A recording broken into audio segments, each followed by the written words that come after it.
सरस्वती प्रणम्य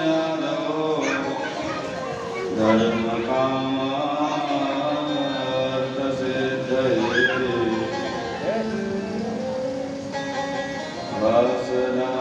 वासुदेवस्य दासितं ते जगत्त्रयं सर्वभूतनिवासोऽसि श्रीवासुदेव नमोऽस्तुते। वरदापीडाविरामं मृगमदतिलकं कुण्डलाक्रान्तगण्यं कञ्जाक्षं कम्बुकण्डं स्मितसुभगमुखं साधयेस्तवेणं श्यामं शान्तं त्रिभङ्गं कविकरवसनं भूषितं वैजयन्त्या वन्दे वृन्दावनस्थं युवतिशतवृतं ब्रह्मगोपालवेशं वागर्थाविव सम्पृक्तौ वागर्थाप्रतिपत्तये जगता पितरौ वन्दे पार्वती परमेश्वरौ। वन्दे बोधमयं नित्यं गुरुं शङ्कररूपिणं यमाश्रितो विवक्रोऽपि चन्द्रः सर्वत्र वन्द्यते चन्द्रः सर्वत्र वन्द्यते। आद्यासाय विष्णुरूपाय व्यासरूपाय विष्णवे नमो वै ब्रह्मनिधये वासिष्ठाय नमो नमः। नारायणं नमस्कृत्य नरं चैव नरोत्तमं देवीं सरस्वतीं व्यासं ततो जयमुदीरये। कान्तिसिताम्रशतीं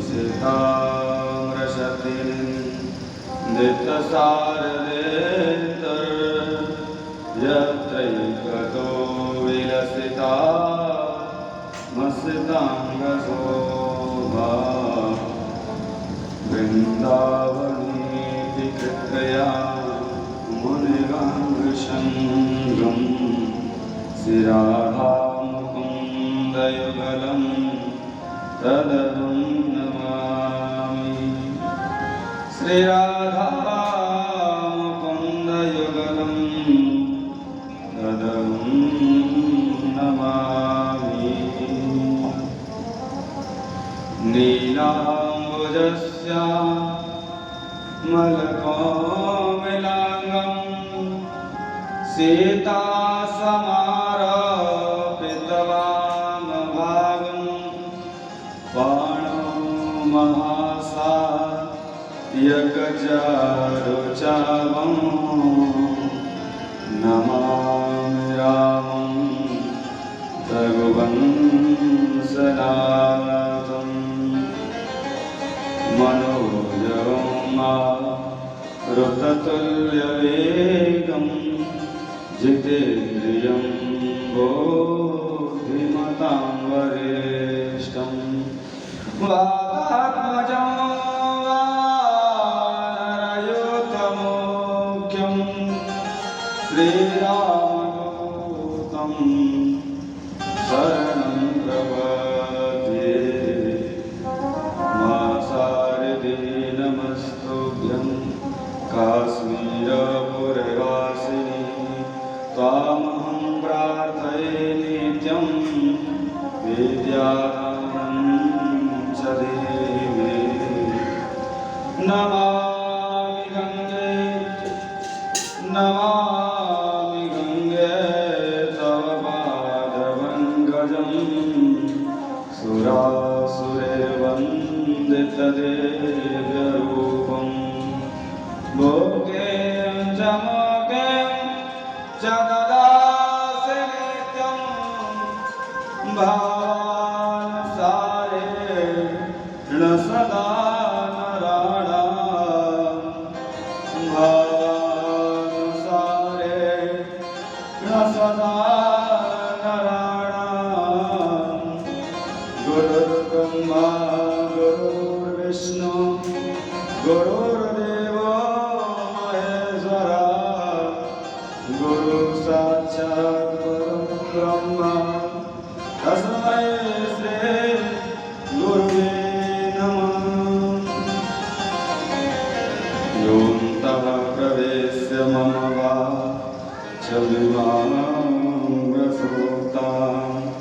सञ्जीवयत्यखिलशक्तिधरस्वधाम्ना अन्याश्च हस्तचरणा श्रवणत्वगामिने प्राणान्नमो भगवते पुरुषाय तुभ्यम्। यदा कदा यथा तथा तथैव कृष्ण सत्कथा मया सदैव गीयतां तथा कृपा विधीयताम्। भक्ति भक्त भगवंत गुरु चतुर्नाम बपुए इनके पद वंदन किए नासत विघ्न शिव समान दातार विपद निवारण हार सुलज्जा मेरी राखियो वरदा के असवार। जय जय श्री राधारमण जय जय नवल किशोर जय गोपीचित चोर प्रभु जय जय माखन चोर। आइए हनुमंत विराजिए कथा करम सुमति अनुसार प्रेम सहित गावी धर्मो सुनियो पवन कुमार। जय जय जय हनुमान कृपा करो गुरुदेव की नाई। बोलिए अनंत बलवंत हनुमंत लाल की जय हो। श्री गंगा मैया की जय हो। कल्याणी मैया की जय। श्रीमद्भागवत महापुराण की जय हो। सद्गुरुदेव भगवान की जय। जय जय श्री राम जय जय श्री राम। विराजमान श्री गणेश सहित समस्त पीठस्थ देवी देवता मंदिर प्रांगण स्थित समस्त देवी देवता माँ भगवती गंगा माँ भगवती कल्याणी कर्णदास के समस्त तीर्थ देवी देवताओं को एवं सद्गुरुदेव भगवान स्वामी श्री 1008 श्री हरीशानंद जी महाराज के चरण कमलों में कोटि कोटि वंदन नमन प्रणाम करते हुए और उनका सुभाषीर्वाद ग्रहण करते हुए श्रीमद् भागवत कथा श्री माँ भगवती गंगा के पावन तट पर श्री हरिधाम उदासीन आश्रम में आज इस कथा का 7वां दिवस है। विश्राम दिवस है। इस सप्ताह कथा का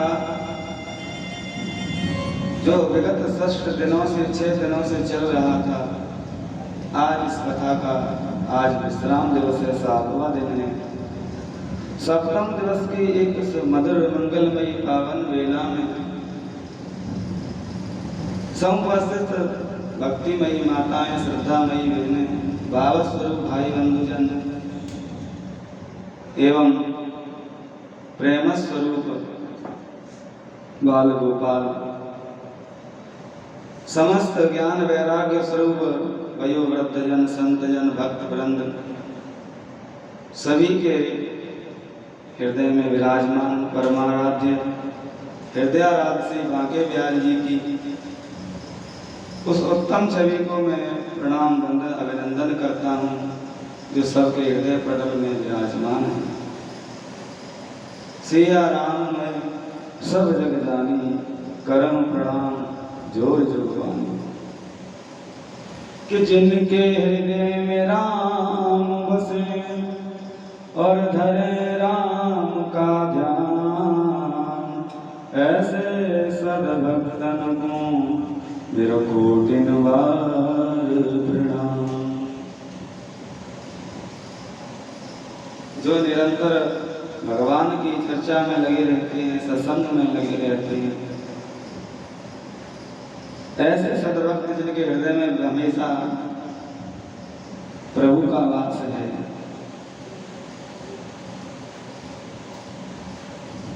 सज्जनों, जिन्होंने हृदय में अपने में ठाकुर जी को बसा रखा है ना, उनके लिए संसार में कुछ भी दुर्लभ नहीं है।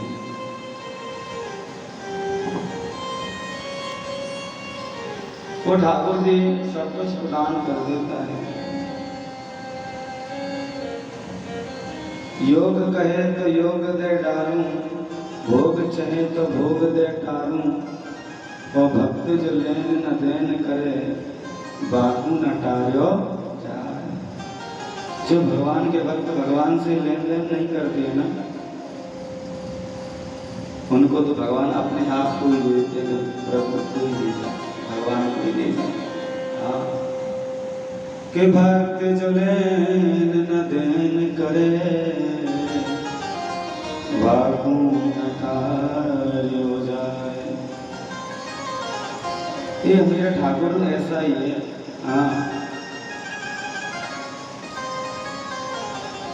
जो सच्चे मन से भगवान की तरफ आगे बढ़ता है ना, तो भगवान दौड़ा दौड़ा चला आता है।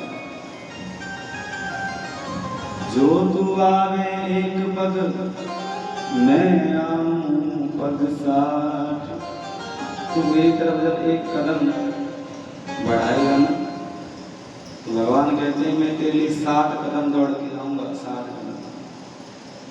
हाँ, और तो सज्जनों कहते हैं कि मेरे लिए तो एक पैर बढ़ा तो मैं तेरे 60 पैर आगे बढ़ के आता हूँ। और तू मेरे लिए अगर धन खर्च करता है, तो अगर मैं भगवान की प्रतिज्ञा है, तेरे लिए कुबेर के भंडार न खोलूं तो कैसे। एक परम सौभाग्य श्रीमद् भागवत कथा श्रवण करने और कराने का जो सुअवसर है, माँ भगवती गंगा की कृपा से हमारी श्यामवती ताई जी को प्राप्त हुआ है।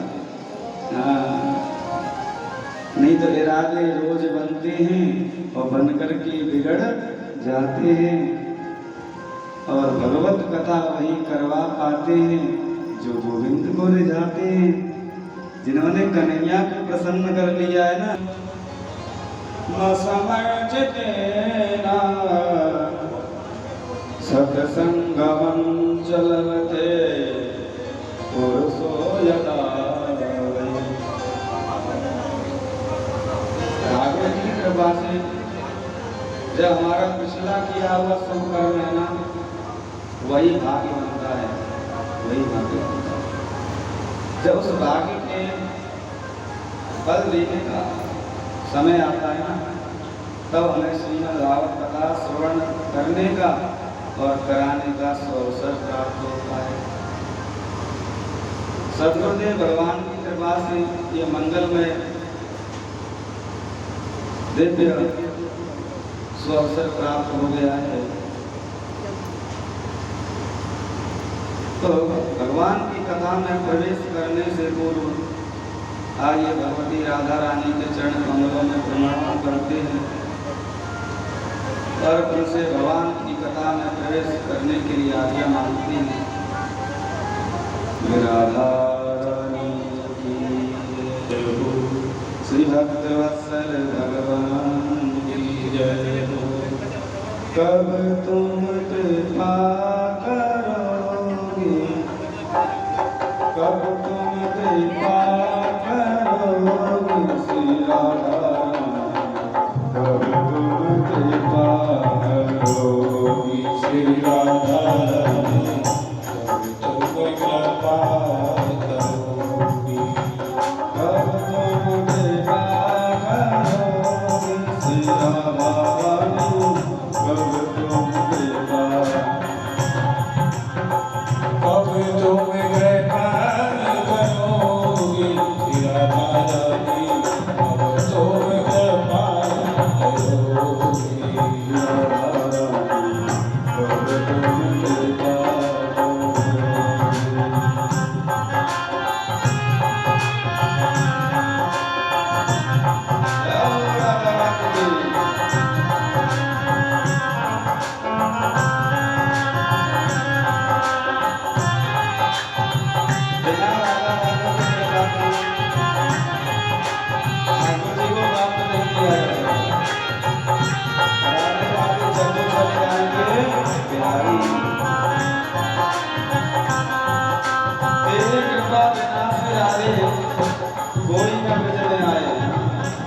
बिना राधा की कृपा के सुख वृंदावन में भी प्रवेश नहीं है।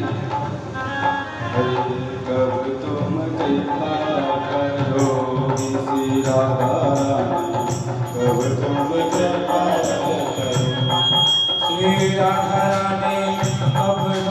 कृपा करो श्री राधा रानी, कब तुम कृपा करोगे श्री राधा रानी, कब तुम कृपा करोगे श्री राधा रानी, कब तुम कृपा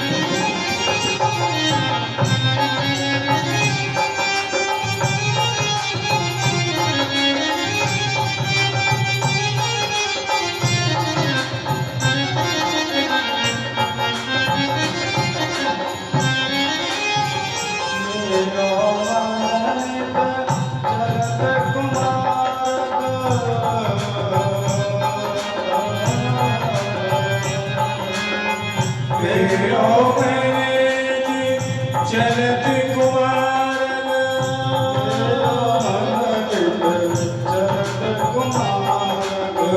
मेरा मन बिच चलत कुमार, कब तुम गिदारो दिया कब तुम गिदा करो श्री राधा रानी, कब तुम कृपा करो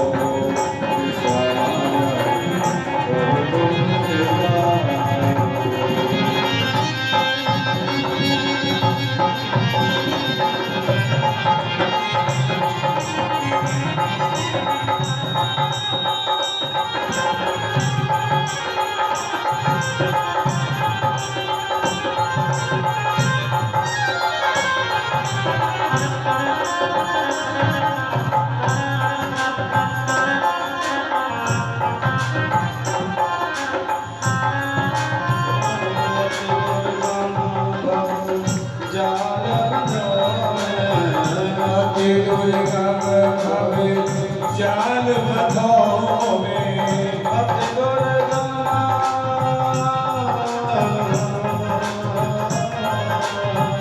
अति दुर्गम कभी चाल बधोगे, अति दुर्गम कभी चाल बधोगे। निज शरण कब होगी राधा, कब तुम कृपा करोगी राधा, कब तुम कृपा करोगी।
Hare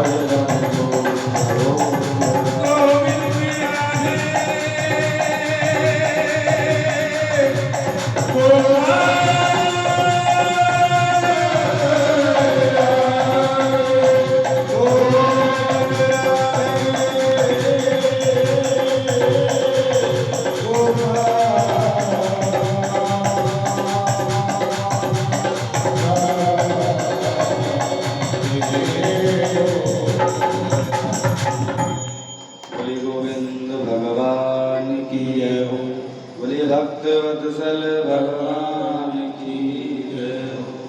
श्री राधे राधे श्याम रामाय बढ़ाई और बेस 0 कर दें, ट्रेवल बना दें फुल। श्री राधे श्री राधे श्री राधे, बेस एकदम 0 कर देंगे और ट्रेवल फुल कर देंगे, ठीक है ना। श्री राधे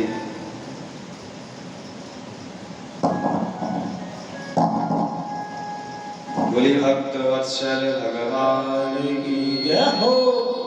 श्री वृंदावन बिहारी लाल की जय हो। श्री गंगा मैया की जय हो। जय जय श्री राधेश्वर। कामस्तु वासुदेवांशो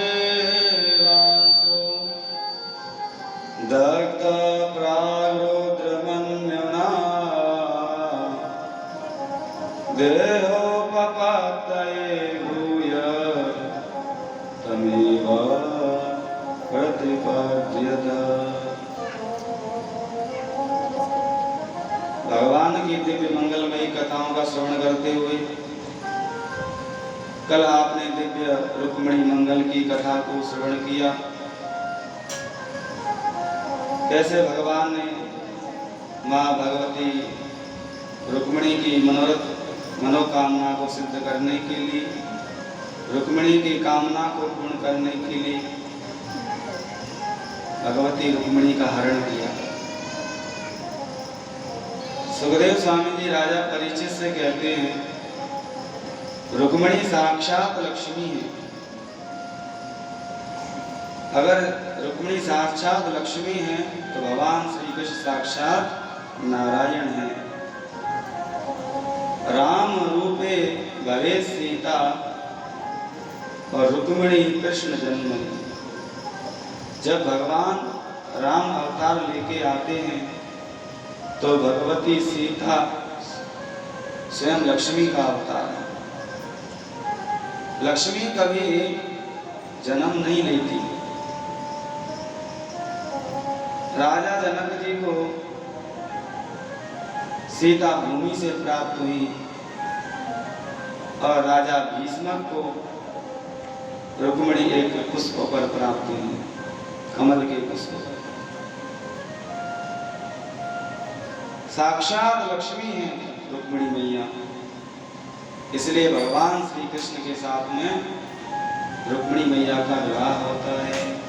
बड़े रुक्मिणी वल्लभ भगवान की जय हो।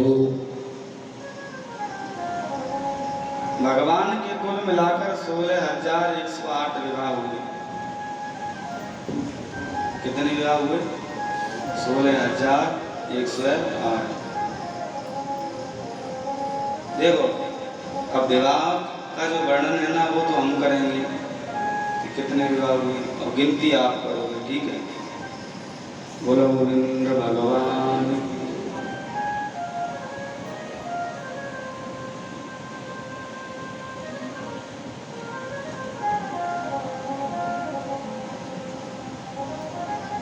भगवान का जो दूसरा विवाह है ना वो भालू की बेटी के साथ हुआ है। किसके साथ हुआ? भालू की बेटी। हाँ, भालू की बेटी कौन है? जाम्बवती। जो ऋक्षराज जाम्बवान है ना उनकी बेटी का नाम है जाम्बवती। तो भगवान का जो दूसरा विवाह जाम्बवती के साथ हुआ है।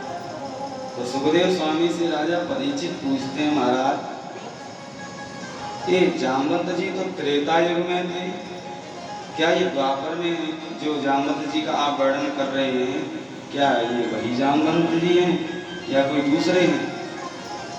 क्या इन्हीं की बेटी के साथ भगवान का विवाह हुआ था?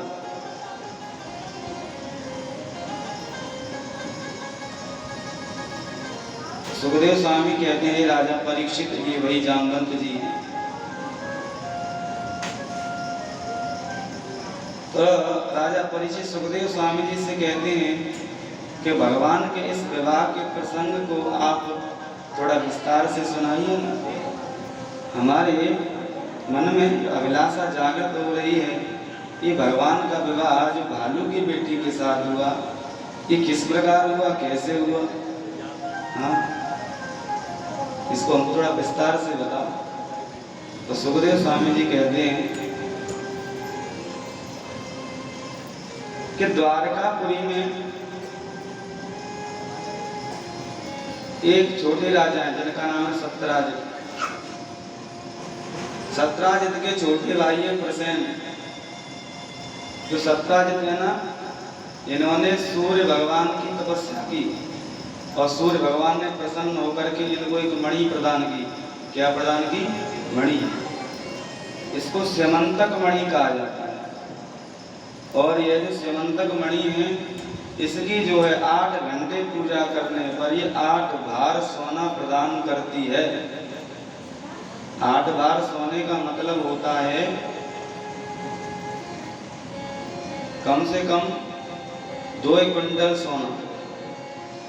हाँ, 8 तोले नहीं, 8 भार का मतलब होता है लगभग 2 क्विंटल सोना। तो सत्यराजित से द्वारका वासियों ने कहा कि आप पूजा करते हैं मणि की और सोना 2 कुंटल प्राप्त करते हैं, तो इस स्वर्ण को जो है आप द्वारकाधीश को दे दिया करें, जिससे वह प्रजा की सेवा में इसका प्रयोग कर लेंगे।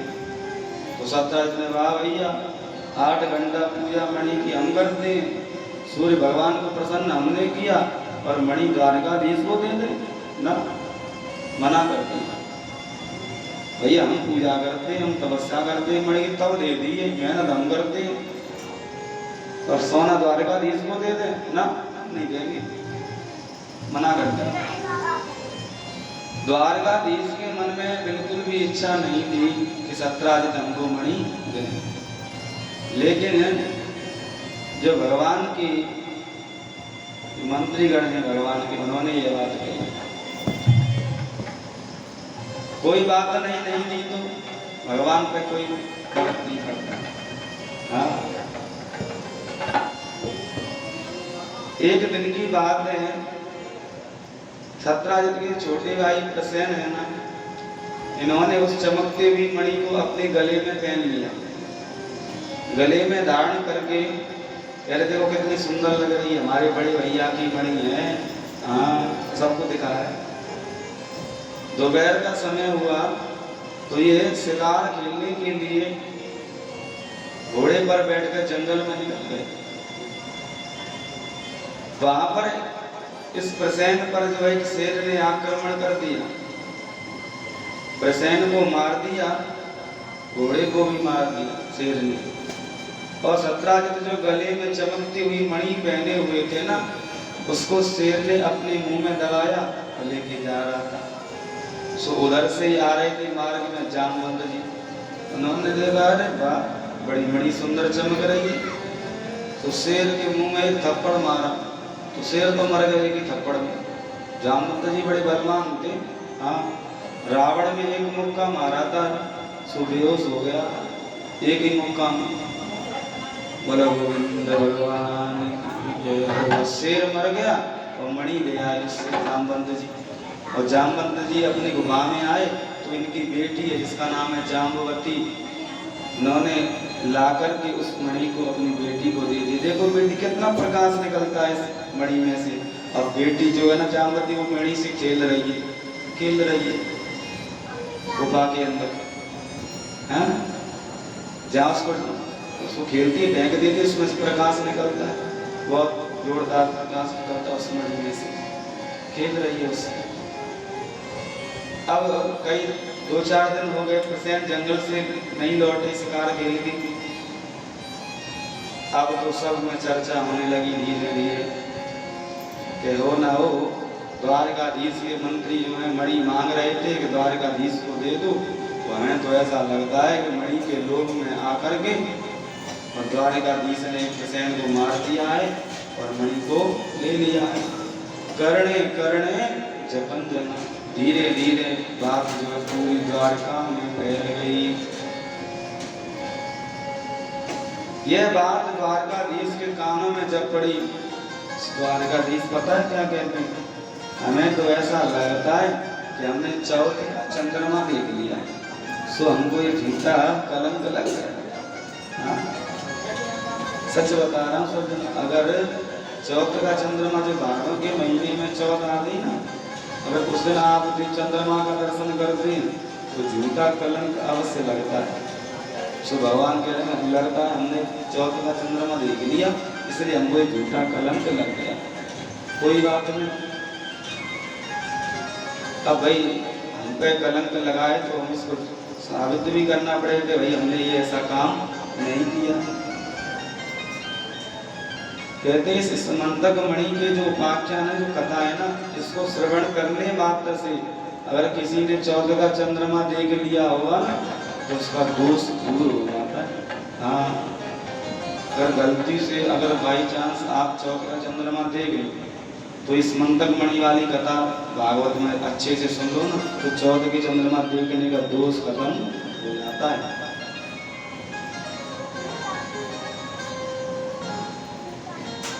तो भगवान ने अपने विश्वसनीय मंत्रियों को साथ लिया और जिस मार्ग में जो है प्रसेन गए थे उसी मार्ग से होती हुई जंगल में जा रही है। जैसे ही जंगल में आगे बढ़े तो देखा कि वहां पर प्रसेन मरे पड़े हैं और उनका घोड़ा भी मरा पड़ा है। देखा शेर के पद चिन्हों के निशान हैं, पैरों के निशान बने हुए हैं शेर के। तो उन पैरों के निशानों का अनुसरण किया तो आगे जाके देखा कि वो शेर भी मरा पड़ा है। हाँ, शेर भी मरा पड़ा है। वहां जहाँ शेर मरा पड़ा था वहां से एक भालू के रीछ के पैरों के निशान थे। भगवान ने देखा ये लगता है शेर को मार के भी कोई भालू रीछ जो है मणि को ले गया है। अब वो अपने विश्वसनीय मंत्रियों से कहते हैं ऐसा करो, हो सकता है आगे और ज्यादा खतरा हो, मैं निपट लूंगा, तुम सब लोग लौट जाओ। तो भगवान ने आज्ञा दी कि तुम सब लौट जाओ। तो मंत्री लोग तो सब लौट गए, भगवान अकेले ही जामवंत जी की गुफा की तरफ गए। और जामवंत जी की गुफा में जैसे ही प्रवेश किया सो जाम्बवती मणि से खेल रही थी। जैसे ही भगवान का प्रवेश गुफा के अंदर हुआ, एक पुरुष का प्रवेश गुफा के अंदर हुआ, तो जाम्बवती मणि को पटक कर चीखती चिल्लाती हुई भागी कि पिताजी आइए। एकदम से भागी, तुरंत जामवंत जी आए। जामवंत जी, अरे कौन है, कौन व्यक्ति मेरा आज्ञा के गुफा में प्रवेश करता चला आ रहा है। भगवान का जामवंत जी के साथ में मल्ल युद्ध हुआ, आपस में मल्ल युद्ध हुआ, पहलवानों की तरह लड़ रही। हाँ, 28 दिन हो गए भगवान को जामवंत जी के साथ युद्ध करते करते 28 दिन हो गए। मल्ल युद्ध चल रहा है। युद्ध करते करते जामवंत जी ने हाथ जोड़ लिए, प्रभु मैं पहचान गया, मैं पहचान गया, तुम तो मेरे राघवेंद्र सरकार हो, मैं पहचान गया।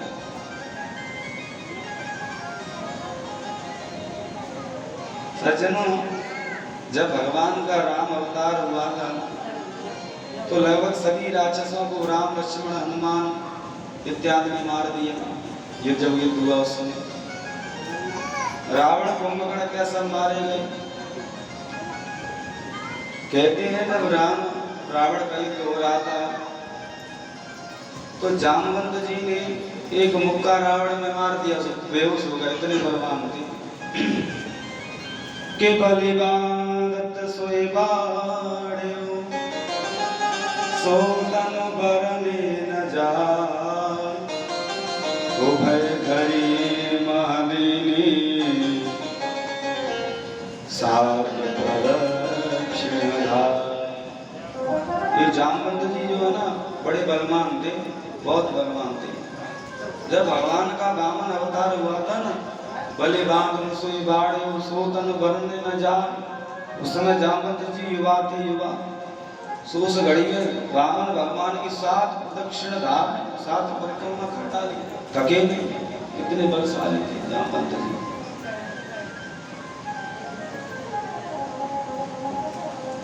मतलब जामवंत मंत्री अति बूढ़ा, रामचरितमानस में लिखा है, जो जामवंत जी थे ना वो अति बूढ़े मंत्री थे रामदल में।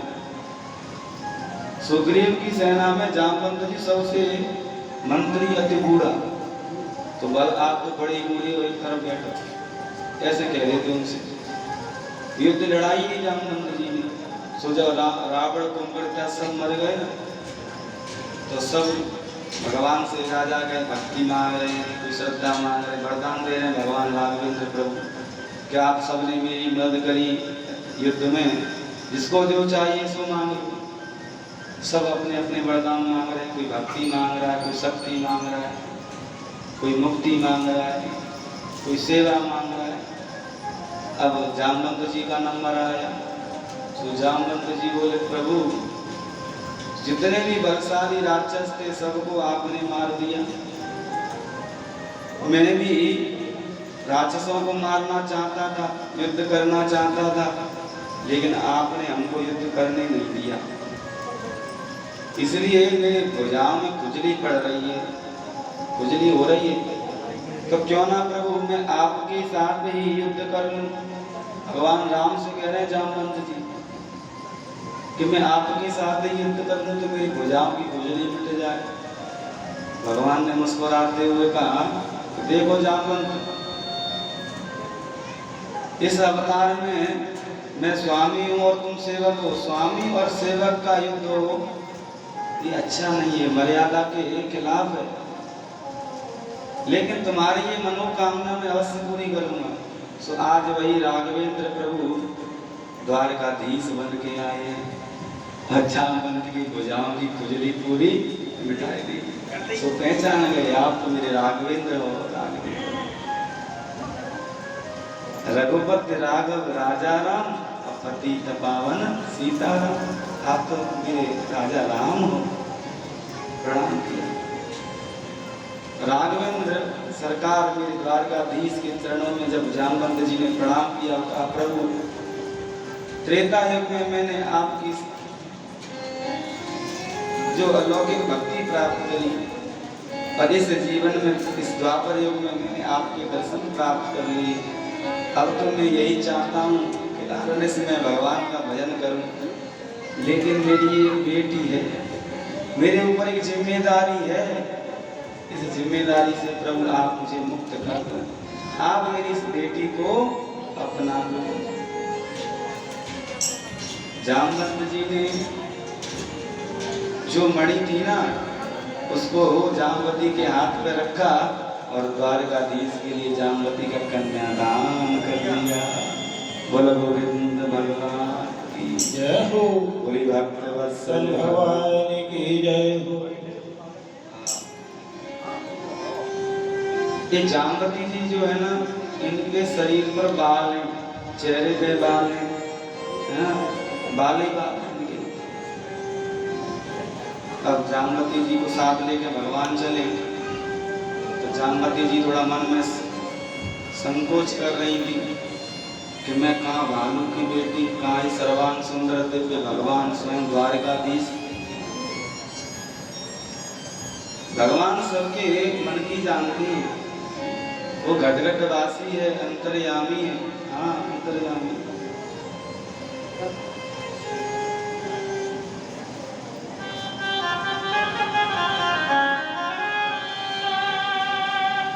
बोलिए वृंदावन बिहारी लाल की जय हो।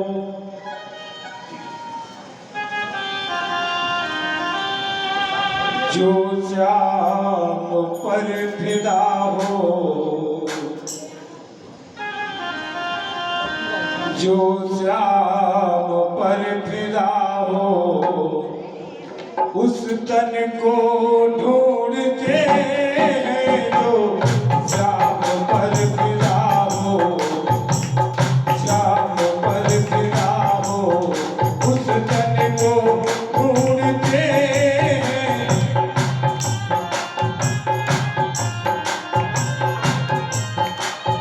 श्याम पर फिरा हो उस तन को ढूंढते हैं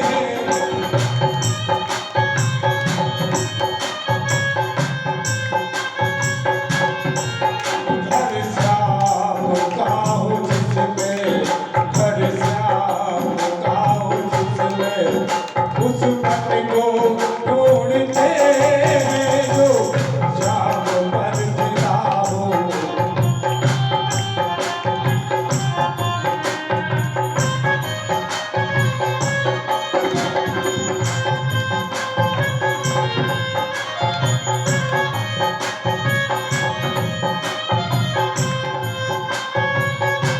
जो भी रोते प्रीतम की याद में रहने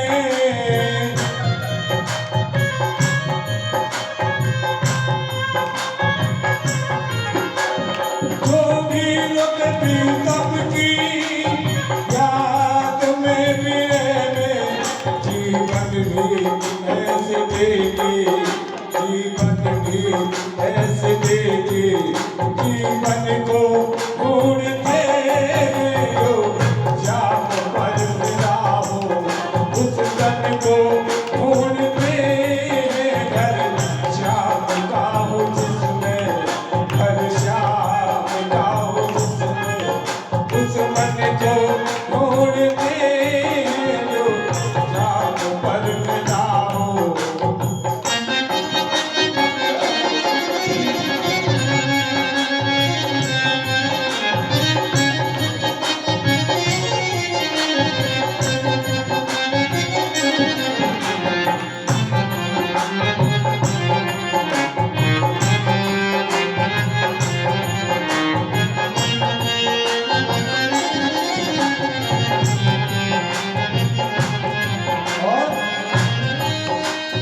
बंधता है जिसमें आकर बंधता है जिसमें आकर वह ब्रह्म मोह बंधन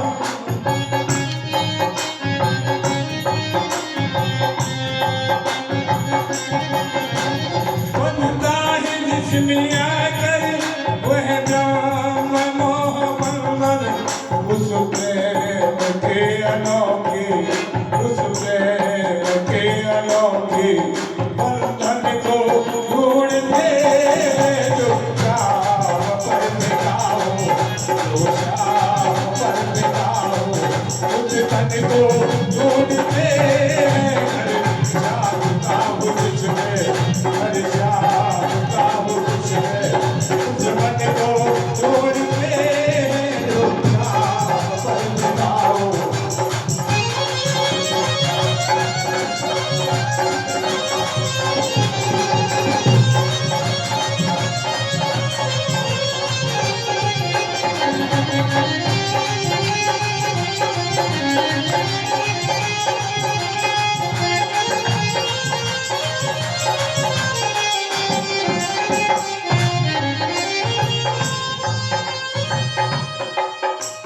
बाहों की जो घटा हो ये श्याम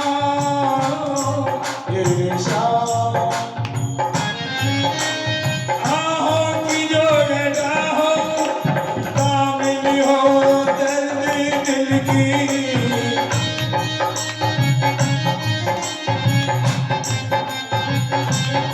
आहों की जो घटा हो कामिनी हो दर्द दिल की आहों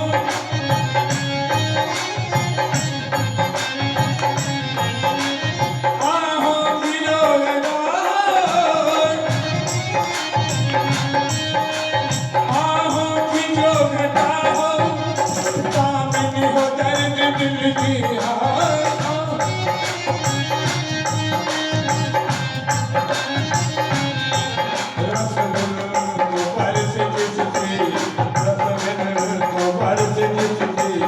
उस धन को ढूंढते जो श्याम पर फिरा हो जो श्याम पर फिरा हो उस धन को ढूंढते घर श्याम का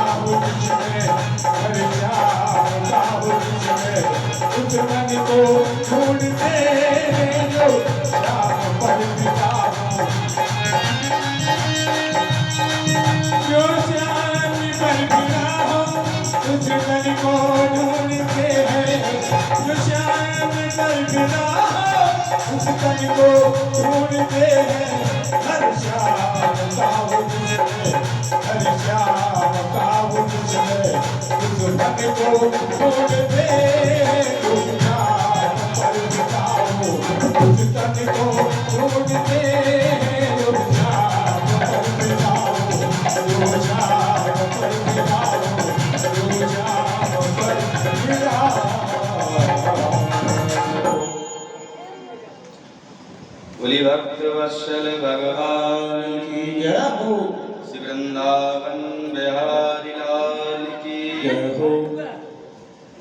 कर्णवास के समस्त भक्तों की, सद्गुरुदेव भगवान की। तो भगवान तो हर भक्त की मन की कामना को जानते हैं। भगवान समझ गए कि जाम्बवती संकोच कर रही है कि मेरे चेहरे पर भी बाल हैं, तो भगवान ने जाम्बवती से कहा, सुनो देवी, आप रुक्मिणी माता के, जो रुक्मिणी मैया है ना, उनके सामने जब जाना तो जब वो ये कहें कि घूंघट खोलो तो तुम घूंघट मत खोलना, आप चेहरा मत दिखाना। जब वो तुमसे ये कहे कि ऐसी क्या मूर्ति ज्यादा सुंदर है, सो तुम अपना चेहरा दिखा देना। बोला गोविंद भगवान की जय हो। तो भगवान तो सबके मन की जानते हैं, वो अंतर्यामी घटघटवासी।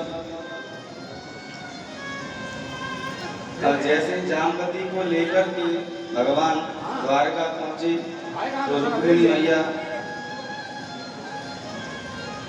रुक्मिणी आरती का थाल सजा के लाई कि नई बहू आ रही है द्वारकाधीश की स्वागत करने के लिए। सो जैसे ही पहुंची कि नई बहू को जब चेहरा को देख ले कैसे हुए, नई बहू को मोड़ो। अब तो जाम्बवती पहले से ही पढ़ा के लाए, जाम्बवती ने घूंघट हाथ से पकड़ लिया और चेहरा नहीं देख ली। अरे ऐसी का मोती ज्यादा सुंदर है, सो अपना मोड़ो ना है दिखाए रही। बोली गोविंद भगवान की जय हो। जैसे ही घूंघट हटाया द्वारकाधीश कृपा से जाम्बवती रुक्मिणी से भी ज्यादा सुंदर हो गई। बोला गोविंद भगवान की। मणि को लाकर के भगवान ने सत्राजित को दिया और कहा, महाराज हमने आपके भाई को नहीं मारा, इन मंत्रियों से पूछ लो, वहां पे जंगल में खड़े हुए जाके ले आओ। शेर ने मारा है और हमें तो युद्ध करके इस मणि को लेके आए, सो अपनी मणि को लो भैया, हमारा कलंक दूर करो, हमको नहीं चाहिए आपकी ये मणि। भगवान ने वह मणि सत्राजित को वापस की तो सत्राजित इतने लज्जित हुए कि देखो हमने तो झूठी खबर फैला दी द्वारका में कि द्वारकाधीश ने हमारे भाई को मणि दे, तो बड़े लज्जित हुए। भाई अगर आप किसी में झूठा आरोप लगाओगे तो बाद में वो बात गलत निकलेगी तो शर्मिंदगी महसूस होती है। आज वही स्थिति है सत्राजित की। तो सत्राजित ने तो द्वारकाधीश के चरण पकड़ लिए, बोले महाराज आप मणि दो चाहे मत दो, लेकिन मुझे बड़ा अपने अंदर जो है ऐसा लग रहा है कि मैंने कोई अपराध कर दिया। अगर आप मुझे क्षमा करना चाहते हैं, मेरे अपराध, अगर मेरे अपराध को आप क्षमा करना चाहते हैं तो मुझे कृपा कर दो। ये मेरी बेटी सत्यभामा जो है ना, इसे आप स्वीकार कर लो। जब आप हमारे रिश्तेदार हो जाएंगे ना तो हमसे कोई कुछ नहीं मिलेगा, इसलिए आप सत्यभामा से विवाह कर लीजिए। तो भगवान का तीसरा विवाह सत्यभामा के साथ हुआ। हाँ, बोले गोविंद भगवान की जय हो। भगवान ने फिर भी कहा, देखो सत्राजित, ये मणि हम फिर भी नहीं लेंगे, तुम तो इसकी पूजा करो, तपस्या करो, अगर देना चाहते हो, कोई दान करना चाहते हो, तो जो भी इससे स्वर्ण जो तुम तपस्या पूजा करके प्राप्त करो, प्रजा की सेवा में लगा। हाँ, इससे तुम्हारा बड़ा पुण्य लाभ होगा। इस प्रकार कहकर भगवान ने सत्यभामा को अपने महल में ले आए।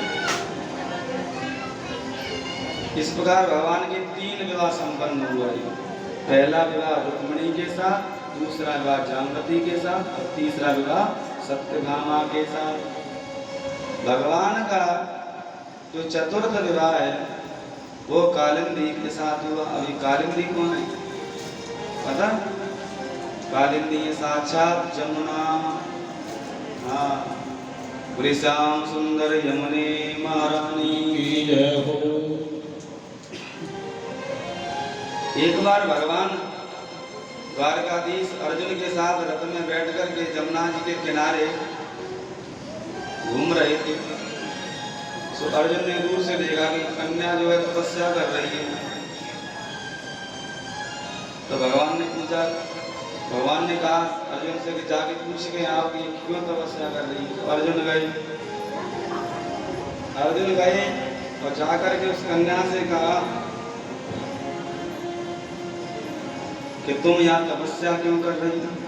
तो वो कहती अहम सवितस्य दोत्री, मैं सविता सूर्य की पुत्री जमुना हूँ और भगवान श्री कृष्ण को पति के रूप में प्राप्त करने के लिए तप कर रही हूँ। तो अर्जुन ने बोले अच्छा द्वारकाधीश को? बोले हाँ, वो तो मेरे साथ ही रथ में बैठे। चलो। तो जमुना जी का हाथ पकड़ा अर्जुन ने और द्वारकाधीश के हाथ में थमा दिए। ले भगवान का चौथा विवाह संपन्न हो गया। कितने हो गए भैया? 4। हाँ। एक नग्नजित राजा है, इनकी बेटी का नाम नागनजिती है। दूसरा नाम इनका सत्या भी है। इन्होंने शर्त रखी है कि जो हमारे यहाँ 7 बैल हैं ना, उनमें एक साथ नकेल डाल देगा उनकी नाक में, उसी के साथ हम अपनी बेटी का विवाह करेंगे। तो भगवान ने 7 रूप धारण करके 7 बैलों को एक साथ नकेल डाल दिया। इस प्रकार भगवान का 5वां विवाह सत्या के साथ हुआ, नागनजिती के साथ। देव गोविंद भगवान की जय हो। कितने विवाह हो गए? 5। हाँ। भगवान का विवाह भद्रा के साथ हुआ। राजाओं की भरी हुई सभा में से स्वयंवर हो रहा था, वहां से इनको भी हरण करके लाए। भगवान का एक विवाह लक्ष्मणा के साथ हुआ। लक्ष्मणा ये इनके दूर के रिश्ते की बुआ लगती है, इनकी बेटी। ये भगवान को सच्चे मन से पति के रूप में चाहती है, तो भगवान ने इनका भी विवाह सिद्ध किया। उज्जैन के राजा है बिंद अनविंद, इनकी बहन है, इसका नाम मित्रवृंदा। अब वो अपनी बहन का विवाह करना चाहते हैं दुर्योधन के साथ, लेकिन जो मित्रवृंदा है वो मन ही मन भगवान को चाहती है। सो भगवान ने उसका भी व्रत पूर्ण किया। भगवान का इस प्रकार 8वां विवाह मित्रवृंदा के साथ हुआ। और कितने विवाह हो गए? 8। कौन कौन से? रुक्मिणी, जाम्बवती, सत्यभामा, कालिंदी यमुना, नागनजिती सत्या, भद्रा, लक्ष्मण और मित्रवृंदा। नागनजिती सत्या एक ही है, नागनजित राजा उनकी बेटी है सत्या है ना। और कालिंदी यमुना ये भी एक ही नाम है, क्योंकि यमुना जी की पर्यायवाची है कालिंदी। तो 8 हो गई भगवान श्री कृष्ण की पटरानी। कि भूमि रापो नलो वायु खम मनो बुद्धिरेव च अहंकार इति यम्मे भिन्ना प्रकृतिरष्टधा। जो 8 प्रकार की प्रकृति है वही भगवान की 8 पटरानियां हैं।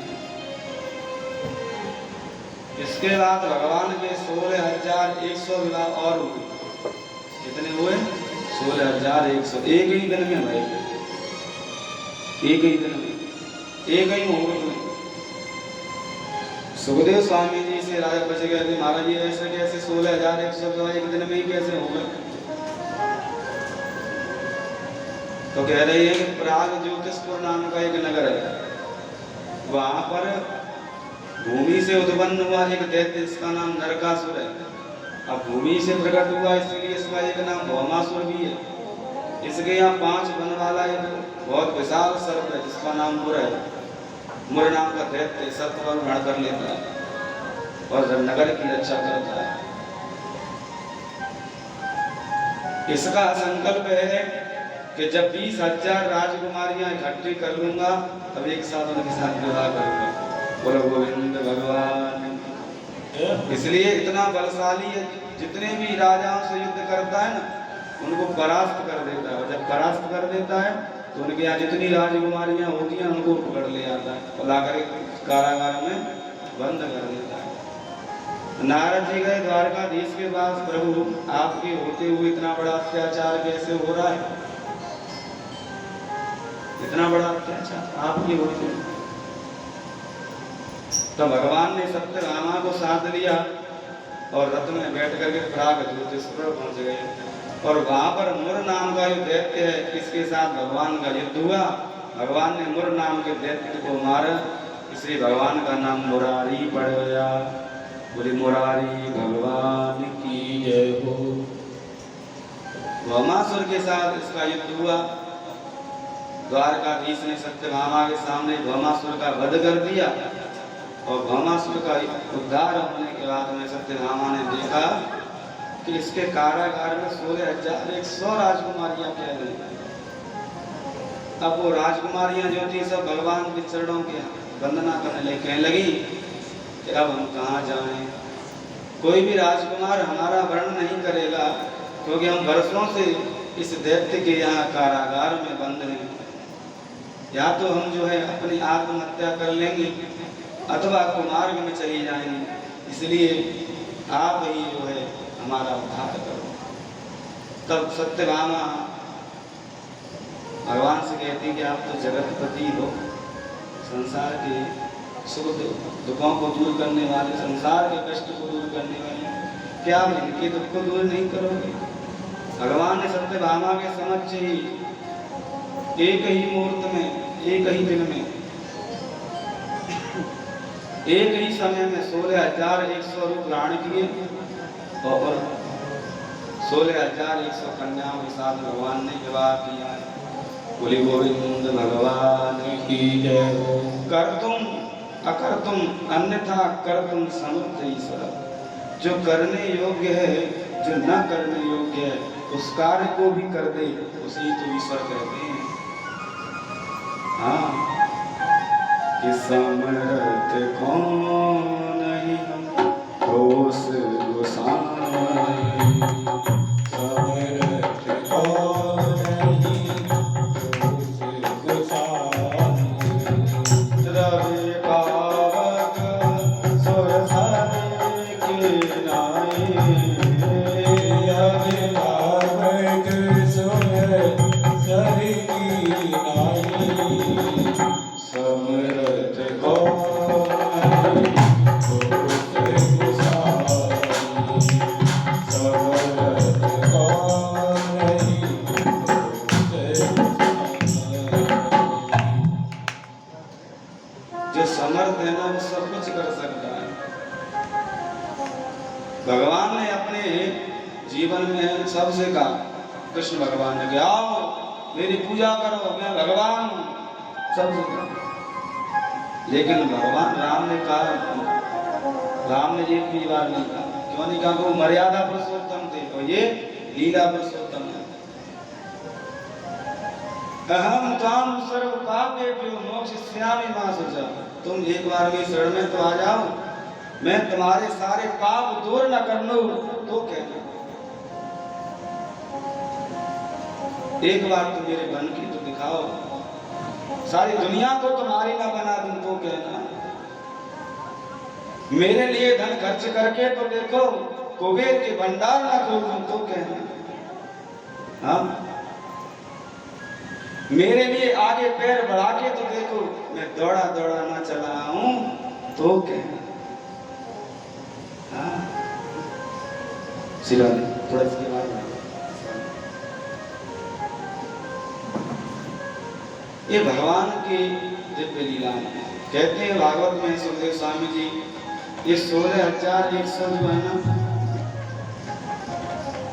ये कर्म कांड के, ज्ञान कांड के मंत्र हैं, वेदों की ऋचाएं हैं, जो भगवान की पत्नी बन करके आए। जिन मंत्रों से भगवान की पूजा होती है, स्तुति होती है, वही मंत्र मूर्त रूप बन करके भगवान की पत्नियों का रूप धारण किया है। कि दैवाधीनं जगत् सर्वं मंत्राधीनस्य देवता ते मंत्रा ब्राह्मणाधीना तस्मात् ब्राह्मण देवता। ये संसार देवताओं के अधीन है।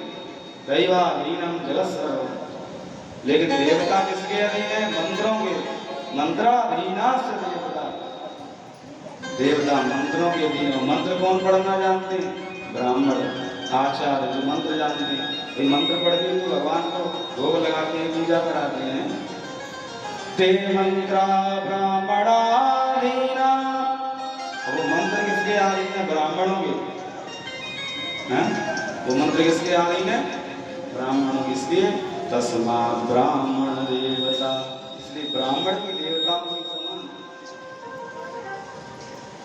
आपने अगर ब्राह्मणों को खुश किया, समझो भगवान को खुश किया। कारण क्या उसमें पता है? अगर आप अग्नि में भोग लगाते हैं, स्वाहा करते हैं, तो यज्ञनाथ प्रसन्न होते हैं। लेकिन जो ब्राह्मण का मुख है ना, वह भगवान का ही मुख है। ब्राह्मणो से मुखमासीद बाहु राजन्यः कथा पूता तस्यैत वैश्यः भद्राग शूद्रो अजायत। ये वेद मंत्र है। वेद मंत्र क्या कह रहा है? भगवान का जो मुख है, ब्राह्मणो से मुखमासीद, जो ब्राह्मण है ना, वह भगवान के मुख से प्रकट है। ब्राह्मण को खिलाया, समझो भगवान को खिलाया। श्राद्ध बच्चे आते ना कमाकर, उसमें अन्नदान खिलाते, तो ब्राह्मणों को क्यों जिमाते हो? किसी को भी जिमा दिया करो। लेकिन ब्राह्मणों को खिलाओगे ना, तभी वो श्राद्ध आपके पुत्रों को लगेगा। ऐसा नियम है शास्त्र का। शास्त्र की वेद विधियों के अनुसार ही हमको कार्य करना चाहिए। भाई एक बात बता, पूछे, किसी झाड़ू लगाने वाले की नौकरी लग जाए सरकारी और फॉर्च्यूनर गाड़ी से आए, तो क्या हम उसको राम राम करेंगे? बताओ, करेंगे क्या? और ब्राह्मण अगर पैदल भी आ रहा होगा ना, तो उसको राम राम कर लेंगे। इसका मतलब क्या है? कि धन दौलत बड़ी नहीं है, मान सम्मान बड़ा। समझ में आ रही? ये झाड़ू लगाने वाला है वो, अगर फॉर्च्यूनर में आएगा तो क्या हम उससे कहेंगे भैया राम राम? नहीं कहेंगे। इसके पैर छूएंगे क्या? भाई जो जिसका काम है उसको उसी के अनुसार देखा जाएगा, समझा जाएगा। अब वो ये सोचेगा कि हमको सिर पर उठा के हमको भूलेगी। सर्वदेवमयो, देवताओं का जो वास है वो राजा में, लेकिन सर्व वेदमयो विप्र, लेकिन जो वेद ज्ञान है वो किसके अंदर है? ब्राह्मण के अंदर। मंत्र कौन जानता है? ब्राह्मण जानता है। तस्मात् ब्राह्मण देवता, इसलिए ब्राह्मण को देवता कहा है।